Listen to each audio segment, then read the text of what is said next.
நண்பர்களே, உங்கள் வாழ்க்கையில் நீங்கள் எத்தனை முறை ஏமாற்றப்பட்டிருக்கிறீர்கள்?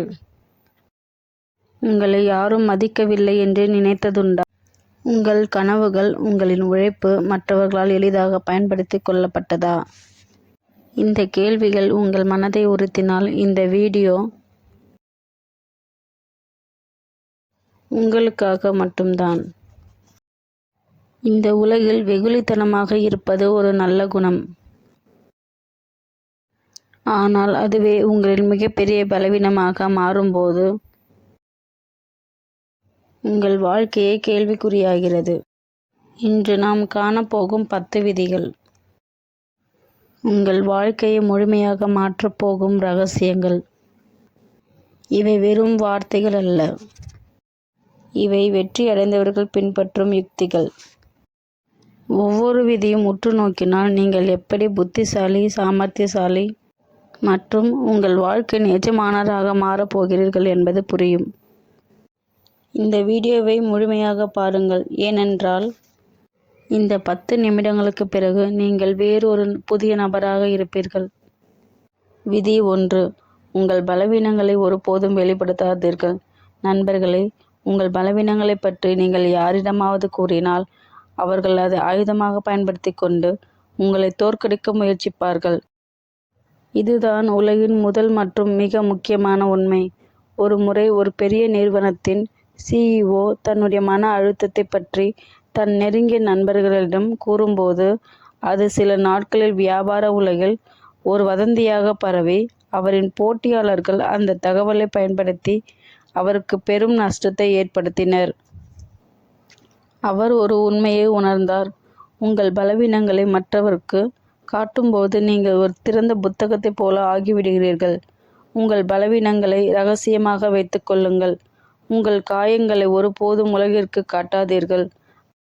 அதற்கு பதிலாக அந்த வலியை ஒரு உந்துதலாக மாற்றுங்கள். நீங்கள் ஒரு விஷயத்தில் பலவீனமாக இருந்தால் அதை இரகசியமாக மேம்படுத்துங்கள். உதாரணமாக, உங்களுக்கு பொது இடங்களில் பேச தயக்கமாக இருந்தால் யாருக்கும் தெரியாமல் பயிற்சி செய்யுங்கள். உங்கள் பலவீனத்தை உங்கள் பலமாக மாற்றிக்கொள்ளுங்கள். உங்கள் பலவீனம் உங்களை தோற்கடிக்க வாய்ப்பளிப்பதற்கு பதிலாக அது மேலும் உங்களை வலிமைப்படுத்தட்டும். விதி 2: சரியான நேரத்தில் சரியான வார்த்தைகளை பேசுங்கள். பேச்சு என்பது ஒரு சக்தி வாய்ந்த ஆயுதம். ஆனால் அதை சரியாக பயன்படுத்த தெரியாதவர்கள் தங்கள் நாக்காலே தங்கள் வாழ்க்கையை அழித்துக் கொள்கிறார்கள். சரியான வார்த்தைகளை சரியான நேரத்தில் பயன்படுத்தாவிட்டால் உங்கள் மதிப்பு குறைந்துவிடும். ஒரு முறை ஒரு குழுவில் ஒரு புதிய பணியாளர் சேர்ந்தார். முதல் கூட்டத்தில் அவர் மிகவும் உற்சாகமாக அனைத்திலும் தன்னுடைய கருத்தை கூறினார். ஆனால் அவருடைய கருத்துக்கள் யாருக்கும் அவ்வளவாக பிடிக்கவில்லை. கூட்டத்தின் இறுதியில் மேலாளர் அவரிடம், நீங்கள் அதிகமாக பேசுகிறீர்கள் என்று குறிப்பிட்டார். அந்த புதிய பணியாளர் தன் தவறை உணர்ந்தார். அடுத்த கூட்டத்தில் அவர் அமைதியாக இருந்தார். எல்லோரும் பேசி முடித்த பிறகு கடைசி நிமிடத்தில் ஒரே ஒரு வார்த்தை மட்டும் பேசினார்: இந்த திட்டத்திற்கு ஒரு புதிய சந்தை உள்ளது. அந்த ஒரு வாக்கியம் அனைவரின் கவனத்தையும் ஈர்த்தது. மௌனம் ஒரு சக்தி வாய்ந்த ஆயுதம். அமைதியாக கவனிப்பதன் மூலம் நீங்கள் எல்லாவற்றையும் புரிந்து கொள்ளலாம். சரியாக பேசுவதற்கு முன் அனைத்தையும் கவனித்து உள்வாங்கிக் கொள்ளுங்கள். உங்கள் வார்த்தைகளை ஒரு முறை வெளியிட்டால் அதை திரும்ப பெற முடியாது. எனவே பேசுவதற்கு முன் ஒரு கணம் யோசித்து வார்த்தைகளை மிக கவனமாக தேர்ந்தெடுங்கள். விதி 3: உங்களை நீங்களே மதியுங்கள்.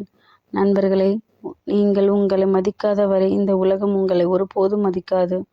உங்களை நீங்களே நேசிப்பதும் உங்களுக்கென ஒரு சில வரம்புகளை வகுத்துக் கொள்வதும் மிக அவசியம். ஒரு பெண்ணின் கதை இது. அவள் தன் அலுவலகத்தில் உள்ள அனைவரின் தயவையும் செய்ய விரும்புவாள். மற்றவர்கள் கொடுக்கும் வேலைகளை எல்லாம் செய்வாள். ஏன், இரவு நேரம் வரை வேலை செய்வாள். மற்றவர்கள் அவளை பயன்படுத்தி கொள்கிறார்கள் என்பது அவளுக்கு தெரியும். ஆனால் ஒரு நாள் அவள் அவளது நண்பர்களிடம் இந்த கவலை பற்றி சொன்னாள். அவர்கள் அவளிடம், நீ உன்னை மதிக்கவில்லை என்றால் மற்றவர்கள் உன்னை எப்படி மதிப்பார்கள் என்று கேட்டனர். அவள் அதன் பின்பு வேண்டாம் என்று சொல்ல கற்றுக்கொண்டாள். தன்னுடைய மதிப்பிற்குரிய விதத்தில் நடந்து கொள்ள ஆரம்பித்ததால் அப்போதுதான் மற்றவர்களும் அவளை மதிக்கத் தொடங்கினார்கள். உங்கள் வாழ்க்கையின் ஹீரோ நீங்கள்தான். உங்கள் தன்மானம் பாதிக்கப்படாதவாறு பார்த்து கொள்ளுங்கள். மற்றவர்கள் உங்களிடம் தவறாக நடந்து கொள்ளும்போது அதை சகித்து கொள்ளாதீர்கள். உங்களை நீங்களே உயர்த்துவதன் மூலம் இந்த உலகமும் உங்களை உயர்த்தும். விதி 4. எதிர்மறை கேள்விகளை சாமர்த்தியமாக கையாளுங்கள். யாராவது உங்களை சீண்டி பேசினால், உங்கள் அவமதிக்கும் விதமாக கேள்வி கேட்டால், அதற்கு உடனே கோபமாக பதில் அளிக்காதீர்கள். ஒரு புத்திசாலி கோபப்பட மாட்டான். அவன் அமைதியாக பதிலளித்து எதிராளியை திணறடிப்பான். ஒரு பிரபலமான அரசியல்வாதியிடம் ஒரு செய்தியாளர், நீங்கள் ஒரு தோல்வியடைந்த தலைவர் என்று மக்கள் கூறுகிறார்களே, அது பற்றி என்ன நினைக்கிறீர்கள் என்று கேட்டார். அதற்கு அந்த அரசியல்வாதி கோபப்படாமல், ஒருவேளை அவர்கள் என் வெற்றிகளை கண்டிருக்க மாட்டார்கள். நீங்கள் என் தோல்விகளை மட்டும் பார்ப்பதால் அப்படி நினைக்கலாம் என்று புன்னகையுடன் பதிலளித்தார். செய்தியாளர் திகைத்து போனார். எதிர்மறை கேள்விகளை கோபமாக அணுகும்போது நீங்கள் பலவீனமாக தெரிவீர்கள். ஆனால் புத்திசாலித்தனமாகவும் புன்னகையோடும் பதிலளிக்கும் போது நீங்கள் கட்டுப்பாட்டை பெறுகிறீர்கள். உங்கள் கோபம் மற்றவர்களுக்கு ஒரு ஆயுதமாக மாறும். உங்கள் அமைதி அவர்களுக்கு ஒரு பதிலை கொடுக்கும். எனவே அமைதியாக இருங்கள். கூர்மையாக சிந்தியுங்கள். சரியான நேரத்தில் சரியான பதிலை கொடுங்கள். விதி 5. எந்த காரணமும் இல்லாமல் யாரும் உங்களுடன் இருக்க மாட்டார்கள். இந்த உலகில் மக்கள் தங்கள் சுயநலத்திற்காக மட்டுமே உங்களுடன் இருப்பார்கள். இந்த உண்மை சிலருக்கு கசப்பாக இருக்கலாம், ஆனால் இதுதான் நிஜம். ஒரு தொழிலதிபர் மிகவும் சக்தி வாய்ந்தவராக இருந்தபோது அவரை சுற்றி நூற்றுக்கணக்கான நண்பர்கள் இருந்தனர். அவர் ஒரு பெரிய நஷ்டத்தை சந்தித்த போது அந்த நண்பர்கள் அனைவரும் அவரை விட்டு விலகினர். அவருடைய உண்மையான நண்பர்கள் சிலரே அவருடன் இருந்தனர். இந்த சூழ்நிலை அவருக்கு யார் உண்மையானவர்கள், யார் சுயநலவாதிகள் என்பதை கற்றுக் கொடுத்தது. மக்கள் உங்களை அணுகும்போது அவர்கள் உங்களிடமிருந்து என்ன எதிர்பார்க்கிறார்கள் என்பதை புரிந்து கொள்ள முயற்சி செய்யுங்கள். உங்களிடமிருந்து அவர்கள் உதவி, பணம் அல்லது தொடர்புகளை எதிர்பார்க்கலாம். அவர்களின் நோக்கம் நிறைவேறியதும் அவர்கள் உங்களை விட்டு விலகி விடுவார்கள். இந்த உண்மையை உணர்ந்து உணர்ச்சி வசப்படாமல் நிதானமாக செயல்படுங்கள். உங்கள் உணர்வுகளை கட்டுப்படுத்தி உங்கள் பலவீனங்களை மறைத்து கொள்ளுங்கள். விதி 6. பொறுமை வெற்றிக்கு அவசியம். அவசரத்தில் செயல்படுவது எப்போதும் இழப்புகளுக்குத்தான் வழிவகுக்கும். பொறுமை ஒரு சக்தி வாய்ந்த குணம். ஒரு பெரிய சாம்ராஜ்யம் ஒரே நாளில் கட்டப்படவில்லை. அது பொறுமையோடும் திட்டமிடலோடும் கட்டப்பட்டது.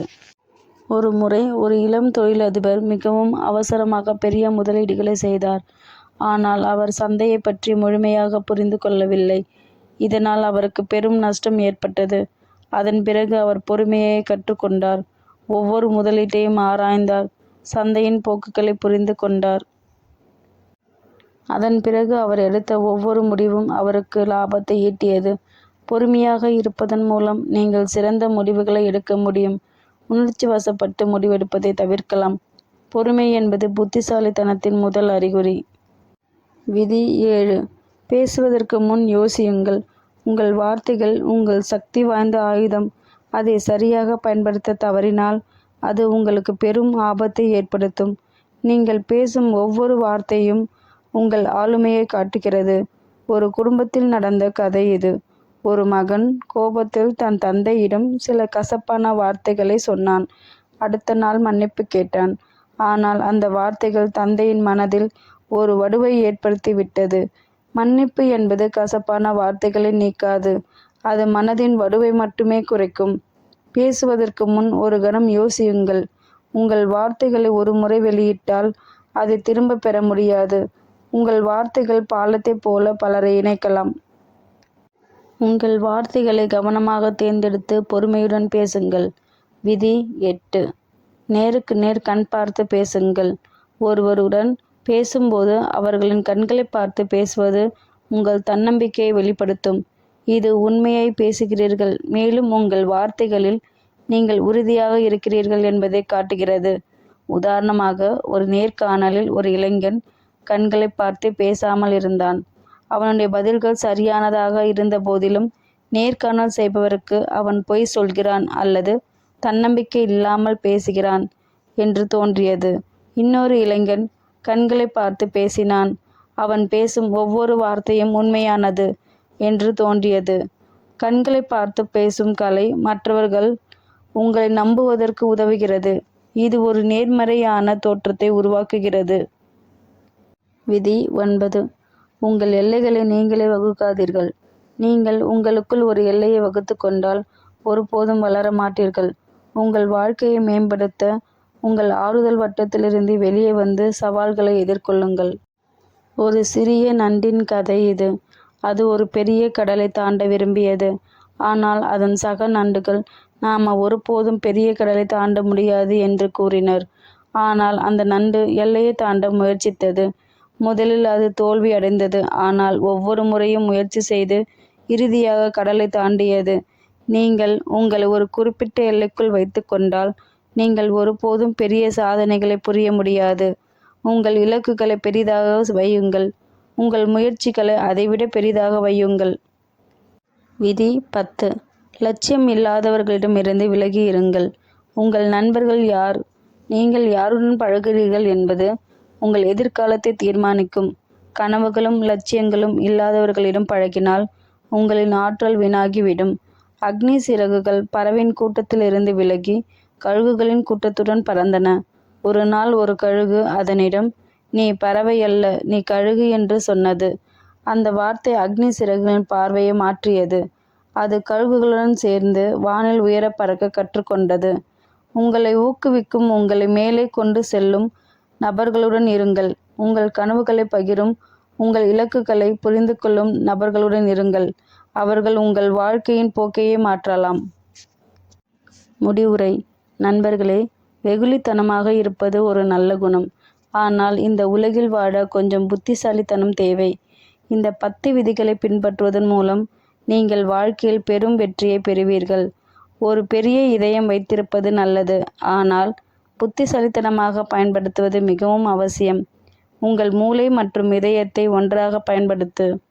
இந்த வீடியோ உங்கள் வாழ்க்கையின் ஒரு மாற்றத்தை ஏற்படுத்தும் என்று நான் நம்புகிறேன். இதுபோன்று மேலும் பல வீடியோக்களை பார்க்க நமது சேனலை சப்ஸ்கிரைப் செய்யுங்கள். உங்கள் கருத்துக்களை கமெண்ட் பாக்ஸில் கமெண்ட் பண்ணுங்க. அடுத்த வீடியோவில் சந்திப்போம். நன்றி.